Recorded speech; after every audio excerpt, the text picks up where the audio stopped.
let's get to Civic Ensemble, who is a very, very special theater group with very, very wonderful people involved. I'm sitting here with Ella Carr and Freddy Villano.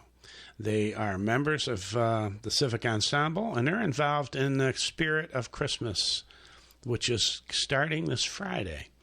So let me start with you, Freddy. Same question. I know my listeners probably are tensing their eyes right now, but how did you get to Ithaca? Well, the short story is that my wife is from Ithaca, and we actually met in California. And she was actually living in Ithaca at the time, but we met in California. Decided we were going to have a relationship. Moved back to New York City together. Decided you were going to have a relationship. I like that. And after a couple of years in New York City, she had been teaching at Ithaca College on and off throughout her professional life. And a position opened up that they wanted her to apply for, so she did. And we decided to make the move up here. And her dad was living up here at the time, so I was familiar enough with it to approve of that decision because I liked it up here. And we were both tired of New York City. Yeah, so, I know that one. Yeah. How'd you get involved in theater? Well, after I initially pursued a music career and toured and played around the country with some famous and some not so famous bands, and then decided that I wanted to go back to college or go to college because I'd never had the college experience and wanted to explore my own creative potential. And although I didn't major in theater, I did dabble in it in undergraduate school. And, I performed in a couple of restoration plays, a couple of Shakespeare plays. And I went to City College of New York, CUNY, and I was on a full scholarship that was grooming me. I was I have a BA in English literature. And the scholarship was grooming me to go on to do a graduate degree in comparative lit. But I knew by the time I was done with my undergrad that I didn't really want to do a comp lit graduate degree. So there was a poster in the theater department at the end of my last year there. I was getting ready to graduate, and there was a poster advertising a 3-week workshop with a theater company in Vermont called Sandglass that actually specializes in puppetry.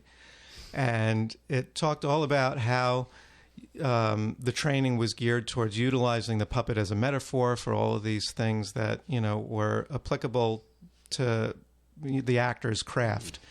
And it sounded intriguing to me. It sounded, sort of, left of center. It wasn't, traditional, conventional type theater practice.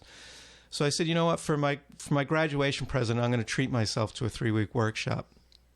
And the first week of the workshop, I was kind of, wondering what this is all about. By the second week, I had befriended a few people there and realized that not only did all of my seemingly disparate background influences and experiences come into play there, being a musician, being a writer, having an interest in theater, but one of the other students there said, "Have you ever heard of the Del Arte School in California?" And I hadn't at the time. Mm-hmm.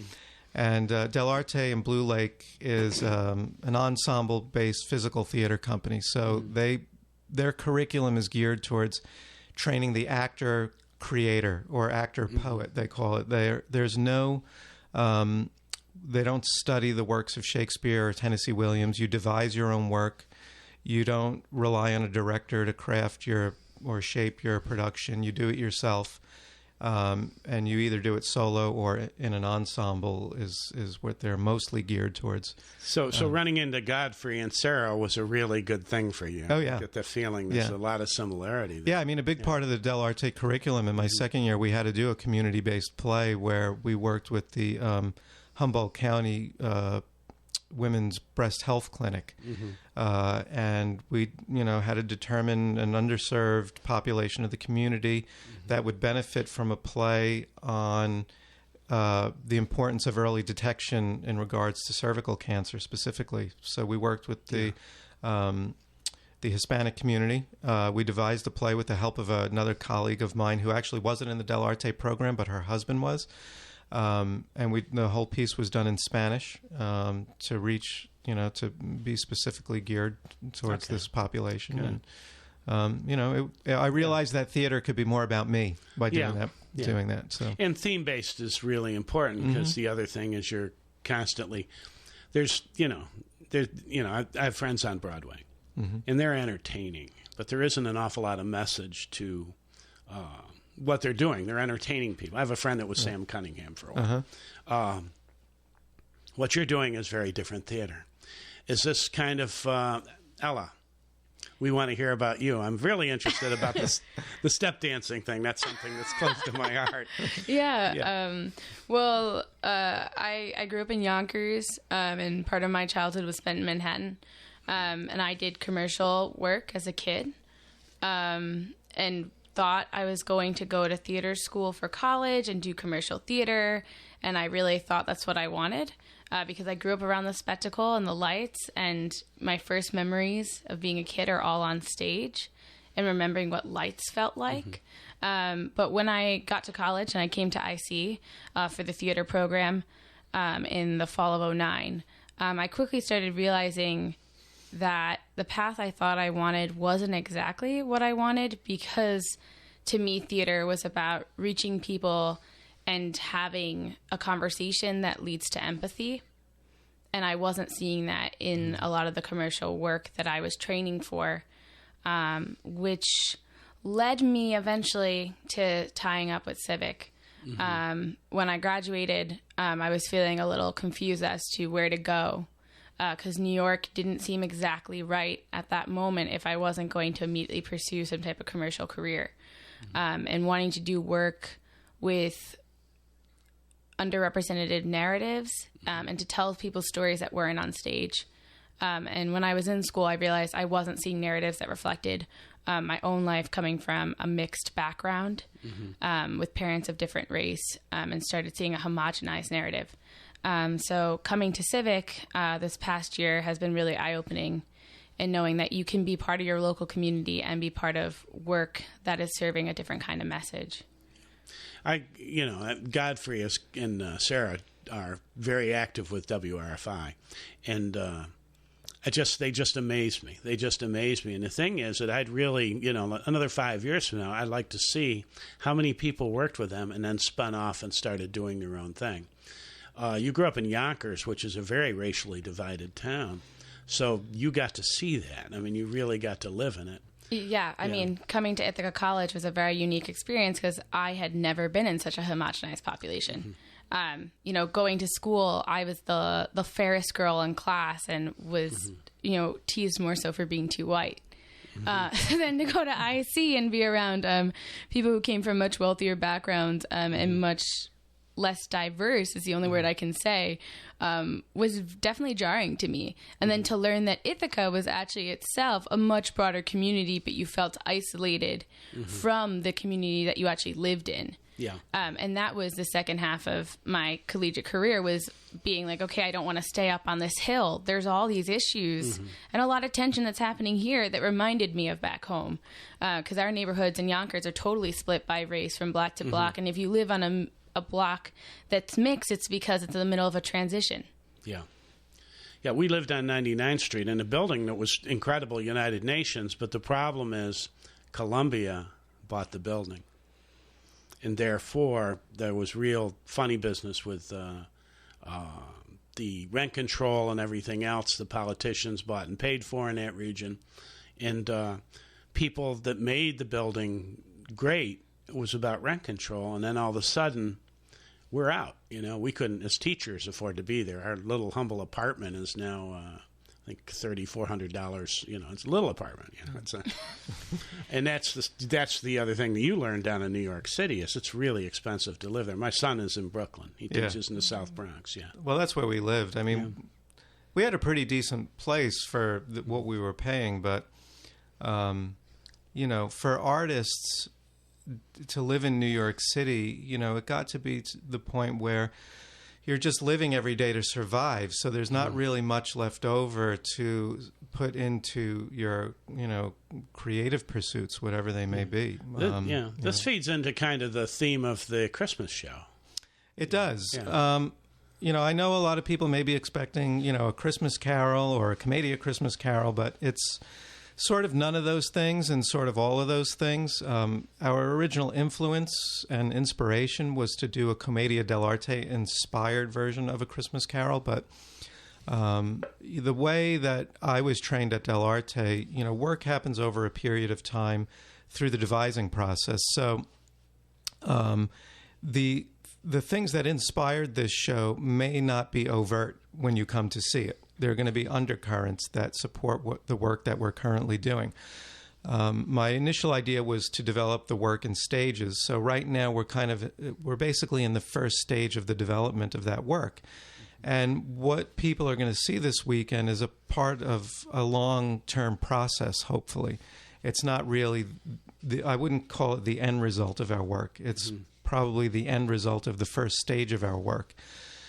One of the things that appealed to me about A Christmas Carol and what we're talking about was Dickens' point of that whole story was the humanitarian crisis happening in London at the time, poverty and housing issues.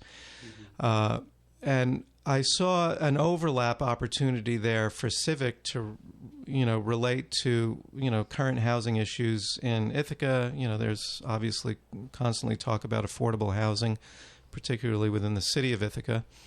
But for me, it's usually easier and more palatable to talk about current events through the lens of a different time period. So I did some research at the History Center about the West End and the Rhine and Silent City and, the housing issues that were happening at that time and what caused people to, squat down at the inlet and, to, create their own community basically down there. And so that was happening at the same time as Dickensian England was going on, turn of the century. So, there are all these layers to the work that are supporting the explorations that we're doing right now. The other part of what we're doing is we're working in masks, full-face masks that are called larval masks. And you'll sometimes see companies use them in performance, like Mummenschanz and other companies that came from the Lecoq School of Training in Paris. But they're more used. I've seen them more often used in training purposes and curriculum or pedagogy for theater companies and theater programs. So it was the first level of doing a commedia piece for me with actors that weren't experienced in working in mask was to get them comfortable working in mask. And the first part of that process was to utilize these larval masks, which is what people are going to see this weekend. We've created characters out of them. We've created 3 vignettes, basically using the characters and an exploration of how these characters work in relation to one another and in relation to the audience, because there's no fourth wall. And so we, with that and this, this little, these little spices of A Christmas Carol and, research done at the History Center, we've created this work that hopefully is evocative for the audience. Okay. Ella, you got to work in masks. Was this the first time, or? So I actually am behind with helping Freddy in terms of being a stage manager and an open eye for seeing what the masks are communicating to an audience. So I did not go behind masks, but for Felissa, Daniel, and Brianna, who are 3 actors aside from Freddy, who is not just a performer, but he is the director and conceiver of the project. They had all taken some type of mask course in school, but had not worked in these kinds of masks, and certainly not in this way. So I'm getting a really unique experience of watching people go through that process for the first time. And as a theater maker and as an educator, it's an eye-opening experience because it is so different from anything else because there is no dialogue. They are definitely having a dialogue through their actions and through their reactions to each other. But it's a very different experience because we're not relying on words and text, which is what people think of when they think of traditional conventional theater. Okay, now this is a family event. Absolutely. My guess is a 7-year-old is going to get this a lot faster than adults do because they do that. But yeah, I really like the notion that this is something that'll stimulate children. It's Yeah, well, I think that kids will get it because they don't have a fixed idea of what theater is, whereas I think adults, particularly in Ithaca, we're used to seeing pretty commercial theater, so it's something that hopefully will be evocative enough, again, not to use that word again, but be evocative enough to keep people coming back to see what develops next. Another part of this process is that we're kind of opening the doors up to the community is to show people stages of work over a long period of time. So, if hopefully we do this show again next Christmas, it will probably be a comedy A Christmas Carol because the work will continue to develop over the next year. But they're going to get to see stages in the development of the piece and watch the actors grow and watch these characters develop over a long period of time. And that's not something that the community is used to being offered. Mm-hmm. Yeah, I think both of you brought up two important points. Freddie brought up that part of Civic's mission is to provide access to all for theater, that theater is everyone's birthright, and that we have a goal to employ local artists and to bring artwork and theater that is not already being produced in the area, and how do we get as many people from diverse backgrounds in the room to see that. And additionally, that we want children to be part of theater and to be part of experiencing that from a young age. And this show is a unique experience to expose them to an art form that has not previously really been explored in this area at a younger age. And it will communicate to them. I'm an educator for the Hangar for Project 4, and working in the room, I've really noticed how much body language and action talks to children larger than words do.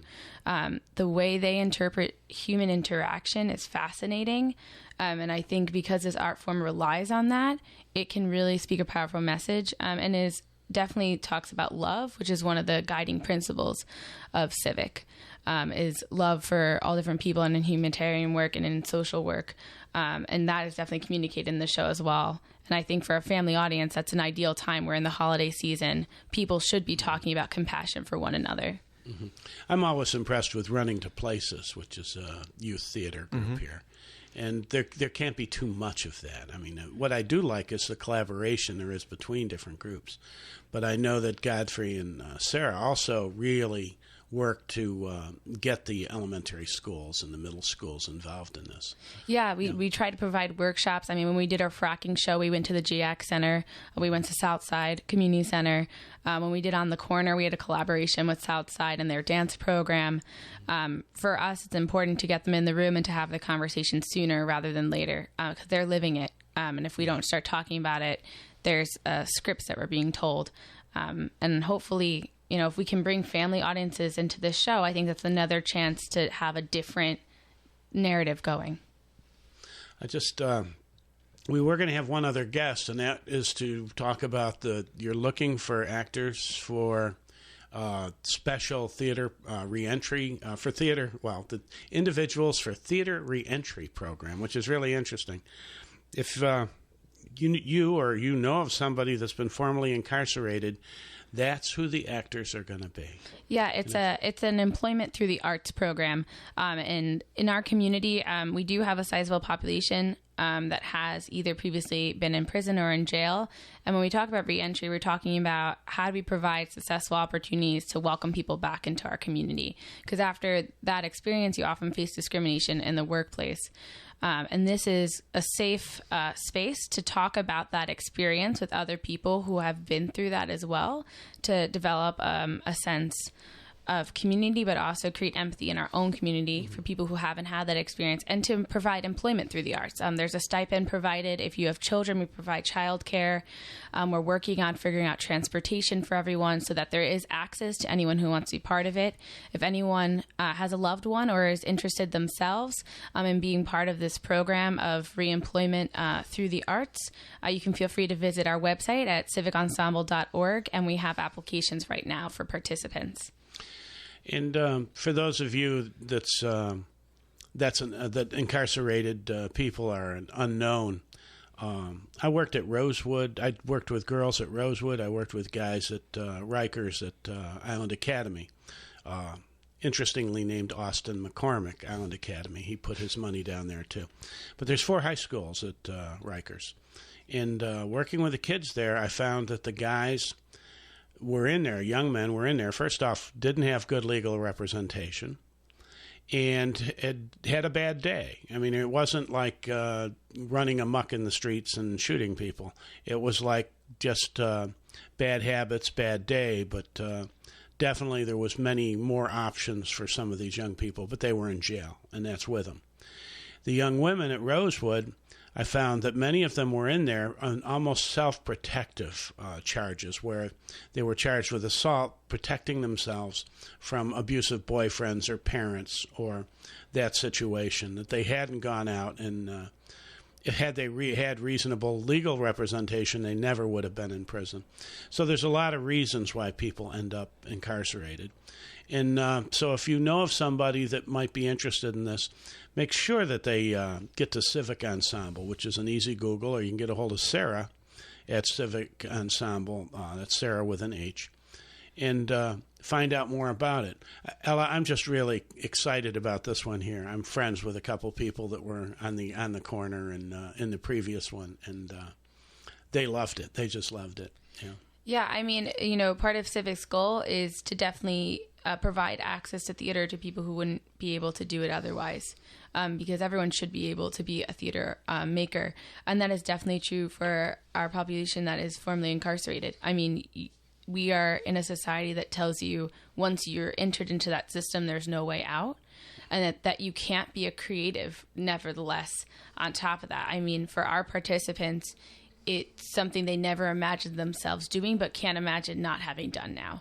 And I've gotten to work with some of them because they went from doing ReEntry, then they were interested in doing the community-based play, and now they see themselves as an actor, and they see themselves as someone who's part of their community in a very different way and feel welcomed in their community in a way that they didn't feel originally when they came back and were trying to transition between them. Yeah, just if you're familiar with talking circles and the different talking groups here, that sounds so simple, but it's had a great effect. And the talking circles and the theater, the Civic Ensemble, engagement across racial barriers is probably the solution to a lot of our problems now. I know that they've even had police officers involved in previous thing, which is one of those lines that doesn't get easily crossed over. But your group there, Civic Ensemble, has been really, really important on that.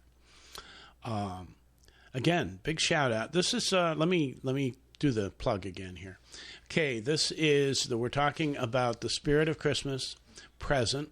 It's opening. It's going to be December the 18th at 7 p.m. I believe that's Friday. That is on Friday. Yeah, I'm old. Calendars just escape me.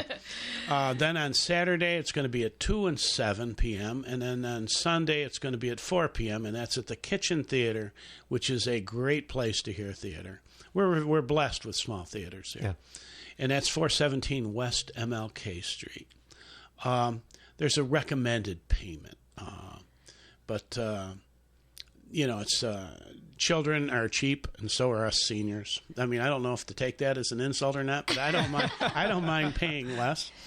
But you want to get a hold of brown paper tickets, or call 607-241-0195 to reserve a seat. But this is it's going to be fun, and I find it interesting.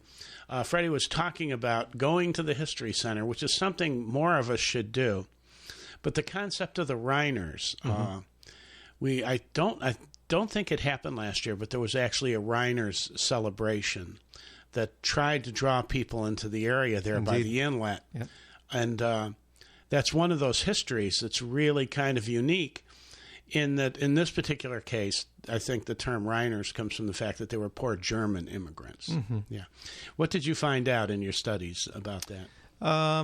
There was a lot of stuff that was interesting. I mean, they really developed a community that existed independently on the periphery of Ithaca, they had a little bit of their own infrastructure. There was the unofficial town mayor, or town mayor, the mayor of the Rhine,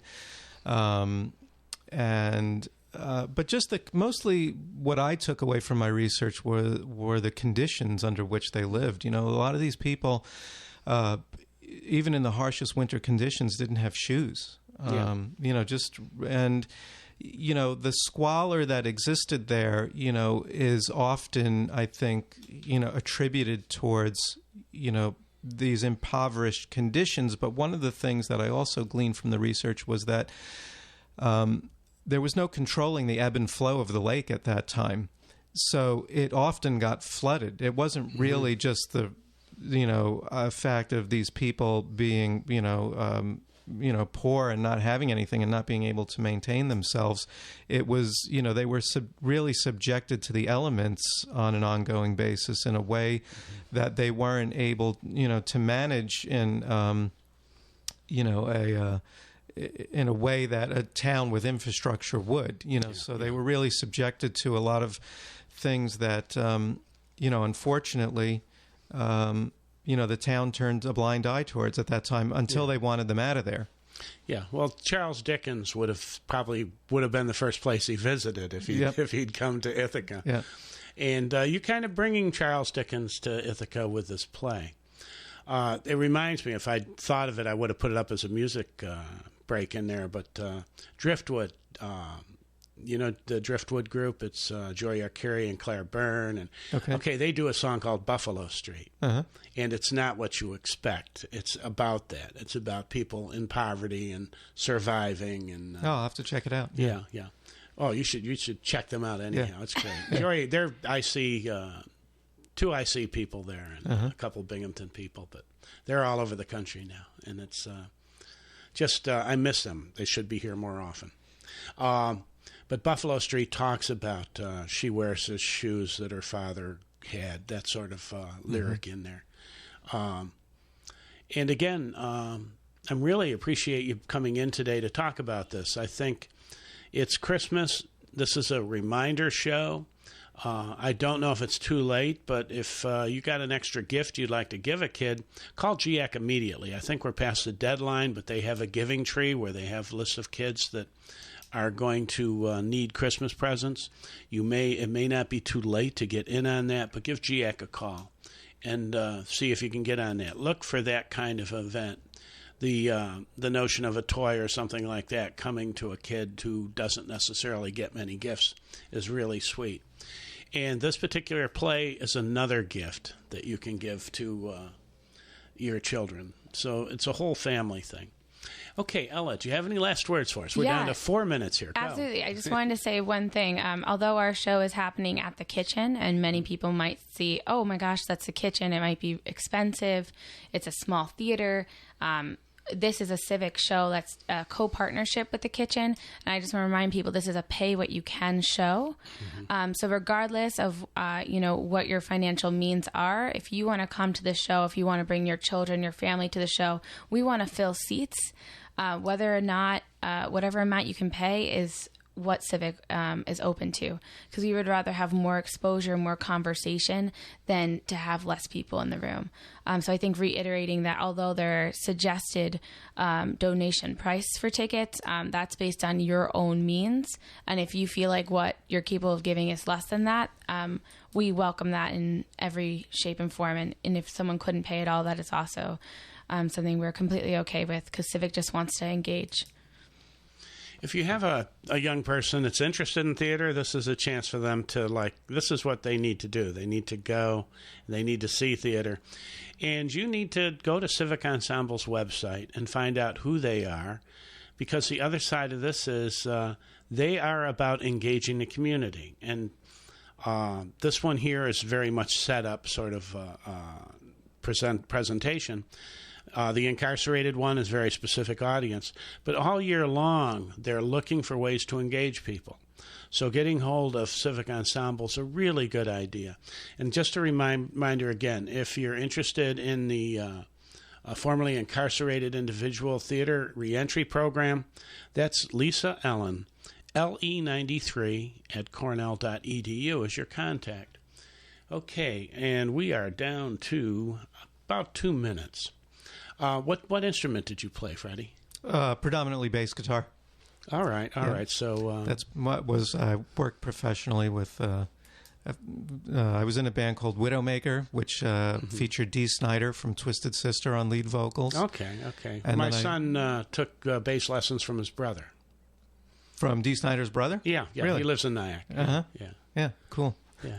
Small world. You will also see Freddie playing instruments in this show. Yeah. There is some mandolin that will pop out as well. So there are some experiences of instruments and music in the show. If you play the bass, you need to play other instruments.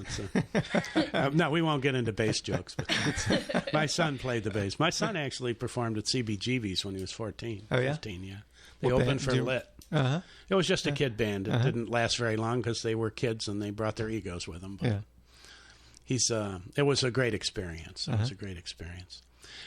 So another thing to reinforce, you got theater, you've got music. Yeah. Great things to get into. Even if that isn't the primary point of your life, it's a great stuff to get into.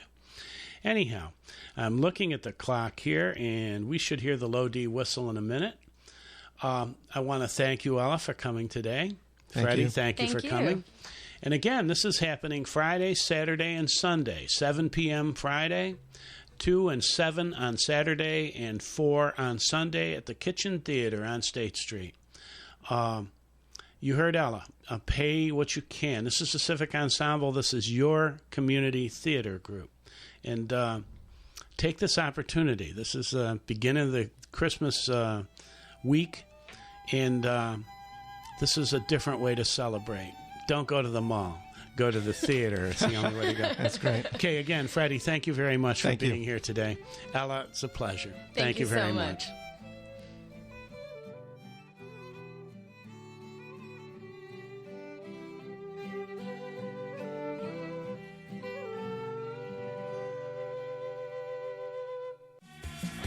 You're listening to WRFI Watkins, Glen, Ithaca.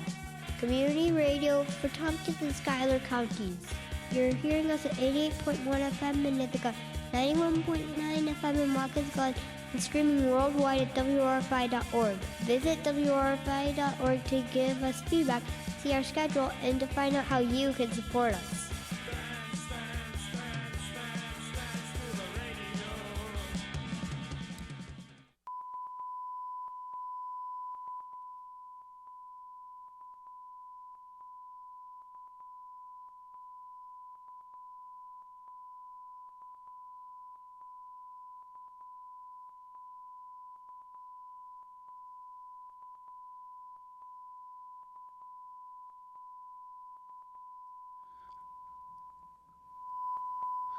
I'm sorry, but Amy's trying to find parking on 23rd Street right now. She should be on in a second.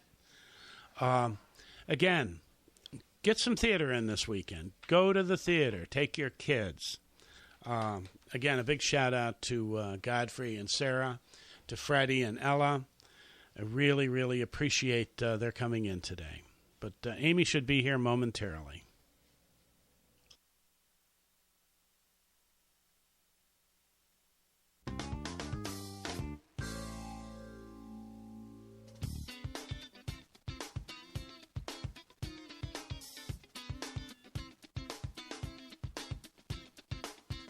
From Pacifica, this is Democracy Now!